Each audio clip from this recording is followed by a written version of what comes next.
Inside Montclair today takes you to Mike Zecker's Victoriana Stained Glass Works, I'll call it. Mike, tell me, where did you come from? Originally, I was born in Newark, Uh-huh. and when I was about 10, my family moved to West Orange, Right. where my parents still live. Mm-hmm. I left home courtesy of the Marine Corps. Mm-hmm. How'd you get to Montclair? Well, being from the area, and once I determined that stained glass was going to be the particular area of art where I was going to take my later schooling, it was a natural. There's so many Victorian homes in the area, and almost all of them have some form of glasswork in them, either stained glass or leaded glass or a combination of the two. So it was natural to locate here. And this particular location seemed natural enough because Bloomfield Avenue was the major artery that everyone in the area knows. After my marriage, we lived in Cedar Grove, which is just a stone's throw away. Right. And 4 years ago, we bought a home down in Glen Ridge. So in other words, you brought stained glass to the homes. Oh yeah, well I started out in a traditional commercial stained glass studio, working exclusively in ecclesiastical work, doing principally new windows for churches and synagogues all over the Northeast, and gravitated into the restoration and repair end of the business. It was more exacting. You have a choice in any field. You can work and do good work over a period of years, and eventually you'll accumulate a reputation. If, for reasons of ego or reasons of finance, you need to acquire a reputation sooner, which was my goal because I wanted to go out on my own and do independent work, then you have to find a shortcut. To my mind, the best shortcut is to go after whatever is the toughest, most demanding segment of the business. Because if you perform well there, then you will overnight garner the reputation that would take you years any other way. So repairing home glass that is in homes or that type is the most demanding type of work in this business? Well, no. I went from this traditional new church work and for windows for synagogues and churches into restoring the older church windows and temple windows around the area. And then that gave rise to inquiries from the museums in the area, like the Newark Museum, to do restorations such as those I did for the Ballantine House. And that in turn, the ripples sort of spread, and a few dealers and collectors in New York City began to send inquiries over, would we do, for example, could we repair the Tiffany lamp or Lafarge window, which, of course, the work is the same regardless of what it's done on. So we started doing that. Then tell me about stained glass. Is it a dying art, or is it something that's it came very close recovering? to being an extinct art in this country. In Europe, which is where it originated, with the building of the great cathedrals in the 15th century, then they still do it there the way they always have. Right. But here in this country, we originated a different form of stained glass. We still, in churches, paint detail into glass. And then it's fired in a kiln that fuses the glass and paint together. But back about in the turn of the century, 1890 or so, we developed, several artists developed, a technique of finding a glass that would show an object as it appears in nature, and using the lead lines only to delineate the contour of the object. Now that school of design was what was put in most of the Victorian homes. Now since this whole area was built up largely in Victorian times, all the larger houses were, it was an easy transition for me to go from doing church work, where you were dealing in painted pieces of glass, to go into the restorations. A lot of the museum, the pieces they held, the pieces that the collectors and dealers had, were all American school of design, like this piece here, where there's no paint in the piece. The woman's face and hair and the ribboning of her hair and the flower blossoms and the leaf in the foreground are all suggested by the color of the glass. And the lead lines are just used to depict the contour. Mike, when did you decide to open your own studio or school? Well, and why? Quite a period of time before it actually went down. Right. About 3 years ago or so, I was working at the commercial studio doing church windows. And for me, there were a lot of negatives attached to doing church work. There's a whole bunch of house jokes about it. One of my favorites is that after you've done Lazarus arising from the tomb for the 20th time, you don't care whether he gets up or not.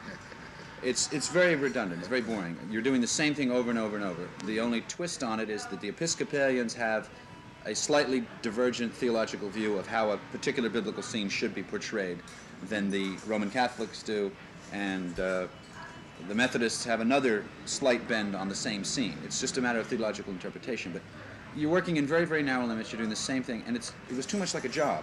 You have to know those different... Oh yeah. You've got to know a great deal of theological history, because not only does each separate sect, each separate religious belief view the events of the Bible different ways, to the point of, in many cases, writing their own versions, but most of your work is predicated on the historical concept of what occurred. You have to be able to depict, for example, if they want Christ in a scene, you have to come up with the popular conception of what Christ looked like. And do you do a drafting first before you... Well, that's another thing. In church work, it's a very involved process, because you're dealing with a committee, not an individual. And most of the people on that committee are interested in seeing that the church or the synagogue gets the maximum product for the dollars to be spent, because the dollars originate just from individual contributors. They're not directly involved, so frankly their enthusiasm is a lot less than it would be with a private person wanting a piece made. You have to submit, many times they have a design competition, and you have to submit designs based on what they tell you they want. So therefore you have to know the theological concept. Every bit of it. They say we want a window of Daniel's in the lion's den. You have to know what the popular conception of that scene is according to the denomination that you're going to submit the design to. That's interesting. It's you get to learn a lot about different religions, I'll tell you. And people. Yeah, that too. All right. Now tell me about your school. The school. The school here? Right. Oh, okay. We wanted to solve a few problems, to pose an alternative if we could. By and large, stained glass just became popular again in terms of the general public about 5 years ago. We started seeing a trickle of interest. A few people come into the studio and say, can you repair or make a lamp? Can you repair or make a window for us? And I felt that public work for individual people would be more rewarding for me personally. So I went out on it. Well, immediately we were deluged with work, but we were also deluged with inquiries. People needed answers, and they couldn't get them anywhere else. The traditional studios are very insular. They don't really want to deal with the public.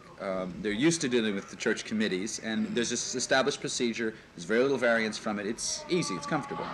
Plus, many of the men have been in the business 20, 30 or more years. Right. They don't want to change their ways, which is understandable. But along with the people who wanted things made and wanted things repaired, there were an increasingly greater and greater number of people who wanted to know how to work in glass, how to do a repair, how to make a lamp. They had seen things, the price tags on them were far too high, but they still wanted them, and they thought, well, maybe I can make it myself. If I'm willing to try, maybe I've got a chance. Well, traditionally, it became an organized school format about three and a half years ago. The night school started offering courses in stained glass. Unfortunately, we felt that there were a lot of barriers between the people who wanted to learn and actually getting down and sitting down and doing the work. Not the least of which was the high cost. Because to go to night school, along with other drawbacks that we feel are indigenous in that situation, is the fact that you must buy all your tools in advance, and you must buy a quantity of materials. How does your school differ there? Okay, our school, you buy neither materials nor tools. You come in, you select a design, or you bring in original artwork, or you bring in a picture of something you'd like to do. And your first lesson is design, where you take whatever material you've selected and learn how and why it's designed to be done in stained glass, what the rules are. Oh yeah, right hands-on. It's all on-the-job training, and it's all by observation. We include all the materials. We include the use of all the tools. As a matter of fact, the only thing you have to buy in the entire course is a glass cutter, which is $1 and change. Right. The idea being that in every other organized form of teaching this, be it in a college level, high school, private school, night school, or individual instruction with an established master, the cost easily runs to excess of $100 going in. I've never found a person I couldn't teach to work in stained glass. I have found a few who, once they knew how, decided they didn't like it. It was too much effort for what they got out of it. Well, in any other form, they would have already had a considerable expenditure of money. Right. And that expenditure of money, being a necessity in the other organized schools, eliminated in large measure your high school and college level people, that age group, because they don't have the disposable money. It eliminated your entire lower income group, and in large measure, especially in recent times, it eliminated your entire retired age group, because they're on a narrow budget too, oftentimes just Social Security and or a pension. Do you find that you're reaching all ages in the society? We have reached students from 12 years of age to 68, from all backgrounds, from all ethnic and racial mixes, and everyone from an art major graduate who was an art teacher to people who have never done anything in any artistic or craft vein whatsoever. Do you find